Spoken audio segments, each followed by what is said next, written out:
What if I told you the grand cathedrals of Europe weren't built by humans, but by ghosts? Don't close this tab just yet. Stand before Notre-Dame de Paris and you're witnessing something impossible.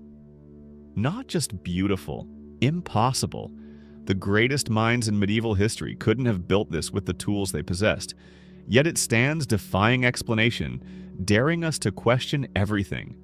Today, we accept that challenge and discover what the cathedrals have been trying to tell us all along. Before we dive in, pause for a second. If these cathedrals weren't built the way history says, what else have we been wrong about? Drop your first thought in the comments. Wild theories welcome. And if mystery and truth hunting are your thing, subscribe now. This rabbit hole goes way deeper than you think. Our investigation begins at Notre-Dame de Paris, standing proud on the Ile de la Cité, one of humanity's most breathtaking architectural achievements. Gothic spires that pierce the heavens, flying buttresses that seem to defy the laws of gravity, rose windows that transform sunlight into cascades of colored light across ancient stone floors. This is perfection carved in limestone, a masterpiece frozen in time. The official story claims construction began in 1163, with the high altar consecrated by 1189, just 26 years later. Now let's pause for a moment. Truly imagine that world. No electricity to power cutting tools, no steel to reinforce the structure, no computer calculations for stress load distribution, and no hydraulic cranes. The only power sources were horses, oxen, and human muscle. The primary tools? Iron hammers, steel chisels, and hemp rope. In such primitive conditions, could you build something this architecturally complex in just 26 years? The very question borders on madness. We're being asked to believe that people who couldn't cure simple bacterial infections, who lived in crude wooden dwellings, and who fought battles with iron swords, somehow simultaneously possessed the advanced geometric knowledge to calculate flying buttress angles with millimeter precision, and the organizational brilliance to coordinate thousands of skilled workers across multiple decades. But Notre Dame isn't an anomaly. This pattern repeats across the entire European continent. Chartres with its impossible stained glass, Cologne with its twin spires, Reims with its gallery of stone kings, Amiens with its soaring nave, and Canterbury with its intricate vaulting. These colossal stone monuments stand like silent accusations against our modern technological age. We, with supposedly 8 centuries of advancement, look at them and cannot answer the most fundamental question of all: how? Consider what was actually required. Every stone block is cut and fitted with flawless accuracy. Every ribbed vault has been calculated to withstand immense gravitational pressure for centuries. Every pointed arch is precisely angled to distribute structural weight with mathematical perfection. This demands profound mastery of geometry, physics, material science, and structural engineering. Disciplines that official history confidently assures us were in their absolute infancy during the medieval period. We're told stories of medieval peasants scratching out an existence by candlelight, living without basic sanitation systems, and dying in waves from plague. Yet somehow, in a parallel timeline that defies all logic, these same societies were simultaneously erecting buildings whose structural complexity baffles modern engineers equipped with computer modeling software and advanced material science. Something here doesn't add up. The contradictions are too glaring to ignore, the impossibilities too numerous to explain away. What do you think? Were the builders geniuses ahead of their time? Or is there a piece of the story missing? Comment your take below. And hey, if this kind of mind-bending mystery keeps you up at night, subscribe. Misery loves company, right? It's time to move beyond awe and admiration. It's time to ask the practical, uncomfortable questions that historians have been avoiding for centuries. Questions whose answers might completely overturn everything we think we know about human civilization and our actual place in history. Let's begin our investigation into the pattern of lies. First, the logistics. The construction of a cathedral isn't just about architectural vision. It's fundamentally a matter of massive logistical operations. Millions of tons of limestone had to be quarried from somewhere. But where exactly? How were these stone blocks, some weighing multiple tons, shaped with such precision that mortar barely fits between them. Most critically, how were they transported to construction sites without railways, without modern roads, and without motorized vehicles? Historical chronicles remain deafeningly silent on these crucial details. There are no comprehensive records of the transport routes that would have been required. No documentation of the thousands of workers who would have needed daily food, water, shelter, and payment. No ledgers showing the massive quantities of materials, not just stone, but timber for scaffolding, rope for pulleys, iron for tools, and provisions for what should have been an army of laborers working continuously for decades. We're asked to accept that a civilization lacking basic infrastructure somehow created logistical supply chains rivaling modern construction operations in complexity. This isn't a minor oversight in the historical record, it's a gaping void where the most important documentation should exist. But the mystery deepens when we examine the construction timelines themselves. Official history tells us Notre-Dame's high altar was consecrated in just 26 years. Chartres Cathedral allegedly rose in 56 years. Yet Cologne Cathedral, supposedly using the same medieval techniques and tools, required over 6 centuries to complete. How do we reconcile this staggering inconsistency? Were the builders of Chartres somehow 600% more efficient than those at Cologne, despite possessing identical technology? The mathematics simply doesn't work.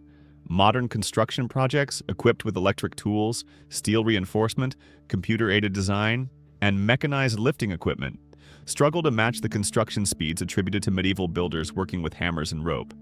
Either the timelines are fabricated, or something fundamental about our understanding of medieval capabilities is completely wrong.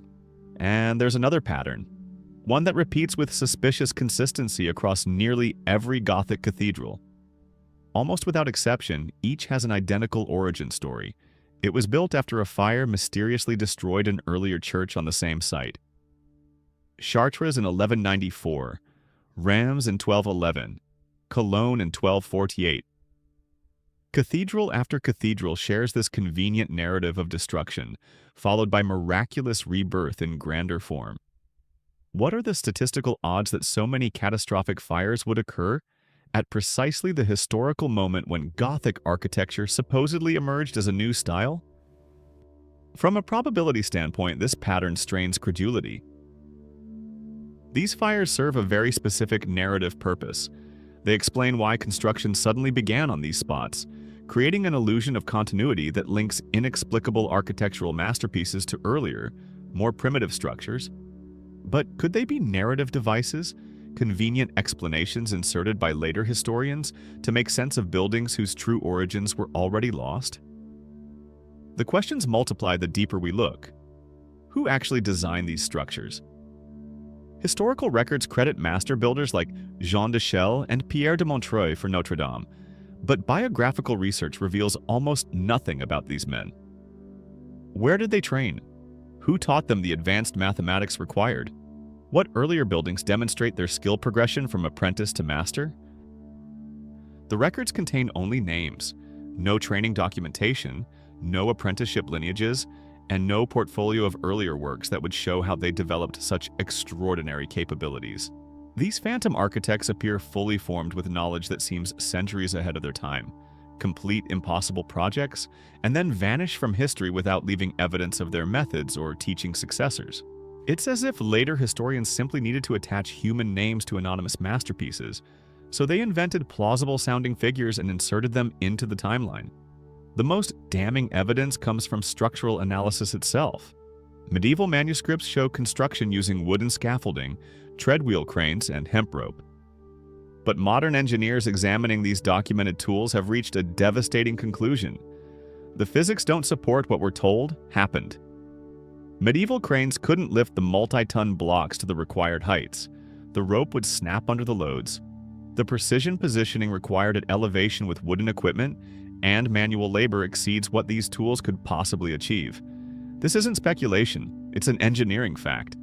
The gap between documented medieval technology and the actual requirements for cathedral construction isn't minor. It's an unbridgeable chasm that completely shatters the official narrative. Wait, if even modern engineers can't explain this, then who could? I'd love to hear your theory in the comments. Seriously, no idea is too crazy here.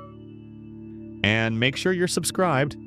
The next chapter might just change how you see history forever. So we're left with a mystery that demands resolution. If the timelines don't make sense, if the tools weren't adequate, if the logistics are impossible, if the architects are phantoms, and if the convenient fire stories are too perfect to be coincidental, then what's the real explanation? What are we actually looking at when we stand before these magnificent structures?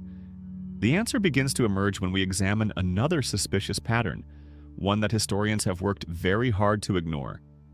And this pattern involves not just one or two cathedrals, but dozens of them spread across the entire European continent. Let's follow this thread and see exactly where it leads. Start with the numbers, because numbers don't lie. Chartres Cathedral, one of the most structurally complex Gothic masterpieces ever created, was allegedly built in just 56 years after a fire in 1194 destroyed the previous Romanesque church. 56 years to erect that magnificent structure with its towering nave, intricate flying buttresses, and thousands of square meters of stained glass windows, all using medieval tools. Now consider Cologne Cathedral. Construction began in 1248, using supposedly the same medieval techniques, the same basic tools, and the same level of architectural knowledge. Yet Cologne wasn't completed until 1880, a staggering 632 years later. That's over 11 times longer than Chartres required for a building of comparable complexity. How do we explain this massive discrepancy? Why would medieval builders with identical technology complete some cathedrals in mere decades, while others dragged on for over 6 centuries? The standard explanation that funding ran out or political instability interrupted construction doesn't hold up to scrutiny. Both Chartres and Cologne faced wars, plagues, and financial difficulties, yet one was completed in a lifetime, while the other spanned the entire history from the Middle Ages to the Industrial Revolution. Let's do the math. Chartres Cathedral encompasses approximately 70,000 square meters of complex vaulted space. Completed in 56 years, that means builders achieved roughly 1,250 square meters of intricate stone vaulting per year, without electric tools, without steel supports, and without computer-aided structural calculations. Modern construction projects, equipped with every technological advantage, struggle to match that pace for buildings of far less complexity. The mathematics simply doesn't work. Either medieval builders at Chartres possessed capabilities that vanished at Cologne, or something fundamental about these timelines is fabricated. The inconsistency isn't minor. It's a glaring contradiction that demolishes the official narrative's credibility. But the timeline paradox is only the beginning. There's another pattern, one so consistent it defies statistical probability. Nearly every major Gothic cathedral shares an identical origin story. It was built after fire mysteriously destroyed an earlier church on the exact same site. Chartres, fire in 1194. Reims, fire in 1211. Cologne, the previous cathedral was damaged by fire in 1248. Canterbury, burnt down in 1067, rebuilt, then improved again. York Minster, multiple fires. Notre-Dame itself, built after, you guessed it, fire damage to an earlier structure. Let's calculate the probability. What are the odds that so many catastrophic fires would occur at precisely the historical moment when Gothic architecture supposedly emerged as a revolutionary new style?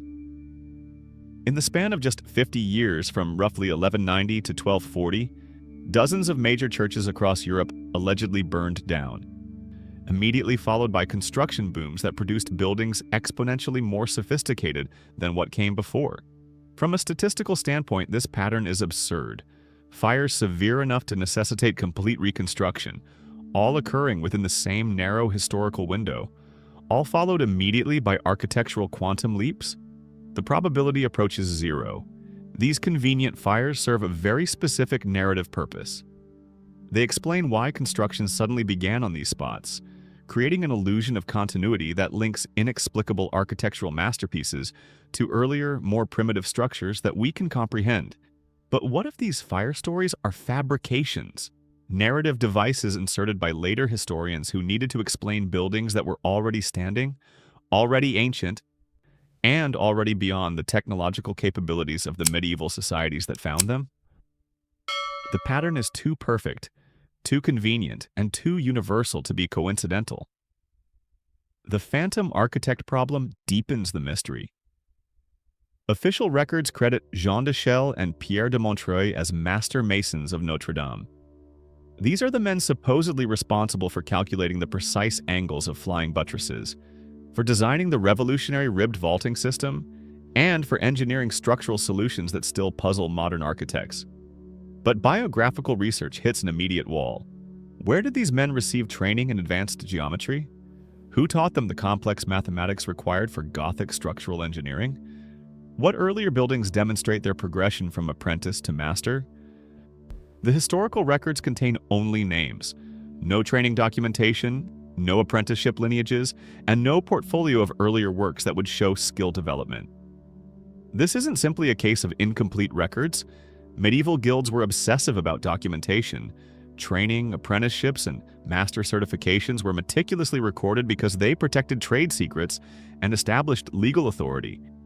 Yet for the master builders of the greatest architectural achievements in human history, this documentation mysteriously doesn't exist. The pattern repeats across Europe. Master builders credited with revolutionary architectural innovations appear fully formed with knowledge seemingly centuries ahead of their time, complete impossible projects, and then vanish from history without teaching successors or leaving evidence of their methods. It's as if later historians simply needed to attach human names to anonymous masterpieces, so they invented plausible-sounding figures and inserted them into the historical timeline. But the most devastating evidence comes from engineering analysis itself. Medieval manuscripts and illustrations show construction using wooden scaffolding, treadwheel cranes, and hemp rope pulleys. These are the documented tools we're told built the cathedrals. Modern structural engineers examining these tools have reached an unambiguous conclusion. The physics don't support it. Medieval treadwheel cranes operated by humans walking inside a wheel like hamsters could lift perhaps 1,500 kilograms maximum under optimal conditions. Yet cathedral construction required regularly lifting and precisely positioning limestone blocks weighing 4,000 to 6,000 kilograms, sometimes to heights exceeding 40 meters. The hemp rope used in medieval construction has a breaking strength that makes lifting these loads physically impossible. The wooden scaffolding couldn't safely support the weight during assembly, and the precision required, stones fitted so tightly that mortar barely fills the gaps, angles calculated to distribute stress loads perfectly across complex ribbed vaults. This level of precision at height with wooden equipment and manual labor exceeds what these tools could possibly achieve. This isn't speculation or theory. This is an engineering fact based on material science and structural physics. The gap between documented medieval technology and the actual requirements for Gothic cathedral construction isn't a minor discrepancy. It's an unbridgeable chasm that completely shatters the official story. So if medieval tools couldn't do the job, what did? If the timelines don't make sense, if the convenient fires are too perfect to be natural, if the master architects are phantoms without documented training, then what are we actually looking at? We're being told a story that fundamentally doesn't match the physical evidence, the mathematical probability, or the engineering requirements. The pattern is clear. Construction timelines that defy logic, origin stories too convenient to be real, phantom builders without documented expertise, and technological requirements that exceed available tools. Every piece of the official narrative collapses under scrutiny. But there's more evidence, physical evidence that historians can't explain away with convenient stories. And this evidence is captured in photographs taken over 150 years ago, images that show something historians desperately don't want you to see. The investigation takes a dramatic turn when we examine historical photographs from the 1850s and 1860s. These images, among the earliest photographs ever taken, show Gothic cathedrals already standing, and not as new constructions but as ancient, weathered monuments. The cathedrals appear aged, their stone facades showing centuries of erosion, surrounded by primitive wooden structures, unpaved dirt roads, and horse-drawn carts. The architectural sophistication gap is absolutely staggering. It's like discovering a modern smartphone in a Bronze Age archaeological dig. The technological disparity between the cathedrals and the surrounding 19th century infrastructure is so vast, it defies explanation. These aren't photographs of medieval construction sites. These are images of people living among ruins they clearly didn't build, structures whose origins they're already trying to understand. And this leads us to a revelation that overturns everything we've been taught. What historians call restoration projects of the 19th century may not have been restorations at all. They may have been the first time these buildings were properly documented, studied, and interpreted by people attempting to understand inherited structures whose true origins were already lost. Consider Eugène Viollet-le-Duc's famous work on Notre-Dame beginning in 1844. His extensive notes and documentation don't describe a building constructed just 600 years earlier. They describe something already ancient and mysterious, its original purpose unclear, requiring extensive interpretation to understand what the builders intended. Viollet-le-Duc wrote about having to guess at original designs, to speculate about construction methods, and to reconstruct based on fragments and assumptions. This isn't how you describe a building with documented construction history. This is how you describe inherited ruins you're trying to decode. If Notre-Dame had been built in 1163 with known methods and documented plans, there would have been no need for interpretation in 1844. The fact that 19th century architects treated these cathedrals as archaeological mysteries suggests they weren't restoring recent constructions. They were attempting to understand ancient technologies they could no longer replicate. But perhaps the most visually striking evidence comes from the photographs themselves. Multiple images from the mid-1800s show cathedrals with their foundations buried several meters below ground level. Entrance stairs descend rather than ascend. Ground floor windows appear half submerged. The original street level is clearly visible, buried beneath accumulated sediment. Buildings don't sink uniformly into the earth over just a few centuries. Stone foundations don't gradually disappear beneath rising soil levels in 600 or 700 years.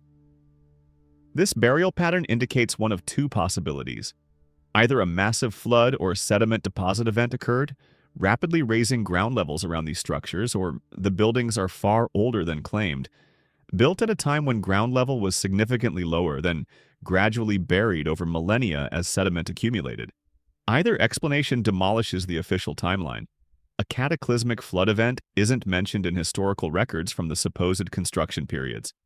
And if the buildings are old enough to be naturally buried by gradual sediment accumulation, they predate the Middle Ages by thousands of years. The documentary evidence, or rather its suspicious absence, provides equally damning proof. Investigation into church archives, municipal records, and guild documents reveals a disturbing pattern.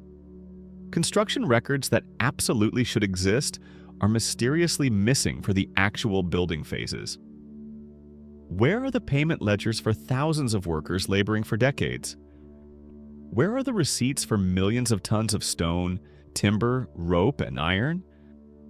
Where are the transport records documenting the movement of materials? Where are the food provision accounts for feeding work crews?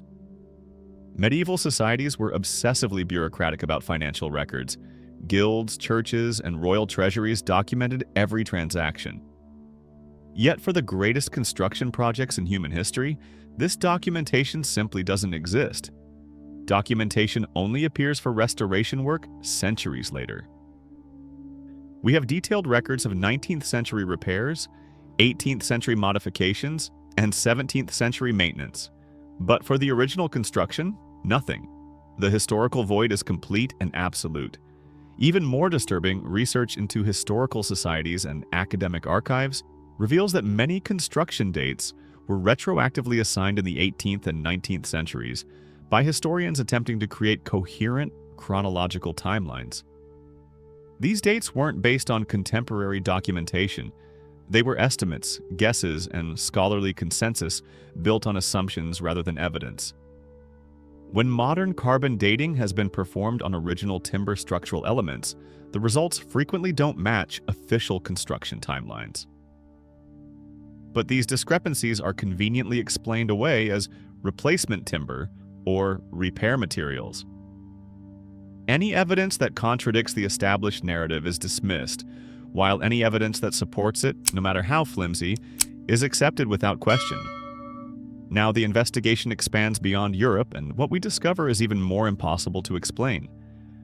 Architectural analysis reveals striking similarities between Gothic cathedrals and sacred structures on other continents, temples in Asia, and structures in the pre-Columbian Americas.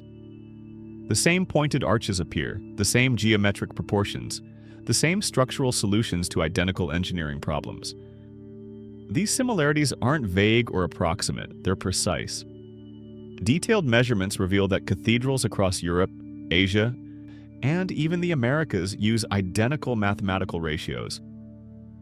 The proportion between nave width and height follows the same formula. Flying buttress angles match exactly. Column spacing adheres to consistent mathematical relationships. These aren't independent cultures arriving at similar solutions. These are structures built using the same architectural knowledge base, the same geometric principles, and the same construction templates. For this to happen through independent development is statistically impossible. Medieval European builders had no contact with Asian temple architects or pre-Columbian American engineers. Yet the mathematical precision of their shared architectural ratios suggests not just cultural exchange, but a unified source, a single predecessor civilization with global reach that left its architectural signature across multiple continents. But perhaps the strangest evidence comes from modern acoustic analysis.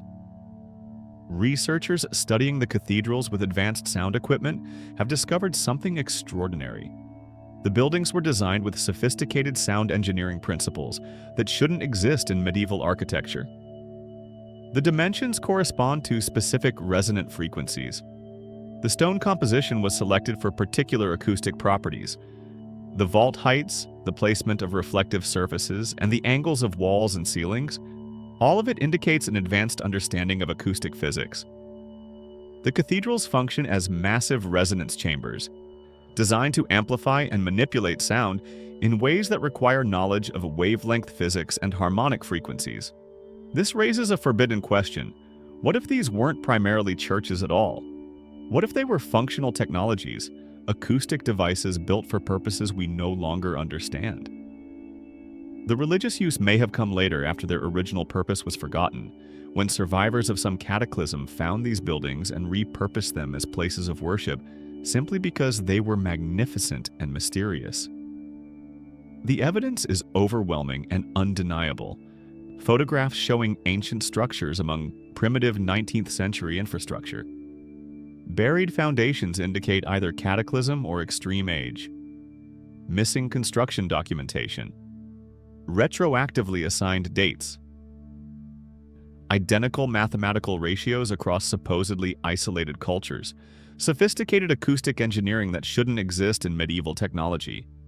If independent medieval societies couldn't have shared this precise mathematical and engineering knowledge, and if the construction dates don't align with documented capabilities, then only one explanation remains. These structures share a common origin from a predecessor civilization with global reach and advanced technology that we've been systematically taught to ignore. But the most definitive proof is yet to come, and it involves putting the official story to the ultimate test, attempting to replicate what we're told medieval builders accomplished using only the tools and methods history claims they possessed. The engineering experiment is simple in concept, but devastating in its implications. A team of modern structural engineers is commissioned to construct just one section of Gothic cathedral vaulting, a single ribbed vault bay, using only documented medieval tools and techniques. No electric equipment, no steel reinforcements, no computer calculations. Just wooden scaffolding, hemp rope, hand-carved limestone blocks, and human power. The team consists of experienced engineers who've designed modern buildings, structural architects who understand load distribution, and skilled stonemasons who work with traditional methods. If anyone could replicate medieval construction, it should be these professionals. They have access to medieval manuscripts showing construction techniques, illustrations of tools and scaffolding systems, and detailed architectural plans of existing cathedrals. They spend months on the attempt. Wooden scaffolding is erected following medieval designs. Hemp rope pulleys are rigged according to historical diagrams. Limestone blocks are hand-carved to precise specifications. Human-powered treadwheel cranes, the primary lifting mechanism described in medieval sources, are constructed and tested. The results are catastrophic. The stones cannot be positioned with sufficient precision. Medieval treadwheel cranes, operated by humans walking inside wooden wheels, can lift perhaps 1,500 kilograms under optimal conditions. But the limestone voussoirs, the wedge-shaped stones forming the vault ribs, weigh between 3,000 and 6,000 kilograms each. The hemp rope begins to fray under loads exceeding its breaking strength. The wooden scaffolding cannot safely support the weight during assembly without risk of collapse. But the problems go deeper than lifting capacity. The flying buttress angles cannot be calculated without advanced geometry and trigonometry. Each groin voussoir, the stones at vault intersections, is a 10-sided piece with no parallel surfaces and 4 curving intradoses. Cutting these with medieval tools to tolerances measured in millimeters proves impossible. The team's best efforts result in gaps and misalignments that would cause structural failure under load. The engineering requirements are explicit. Precise stress-load distribution calculations, material compression analysis showing forces exceeding 6,500 psi in critical areas, and geometric calculations for arch angles that must account for changing force directions as construction progresses. This demands mathematical knowledge that official history confidently claims didn't exist until the Renaissance, centuries after these cathedrals were supposedly built. After exhaustive effort, the team cannot achieve even basic structural stability. The vault section, if completed with medieval methods, would collapse under its own weight. The experiment fails definitively, and this failure isn't opinion or theory. It's empirical proof that the official timeline is impossible. Modern engineers with advanced training, armed with complete knowledge of the finished structures they're trying to replicate, cannot duplicate medieval construction using the documented medieval methods. This demonstrates conclusively that either the tools were fundamentally different, the knowledge was far more advanced, or the timeline is completely wrong.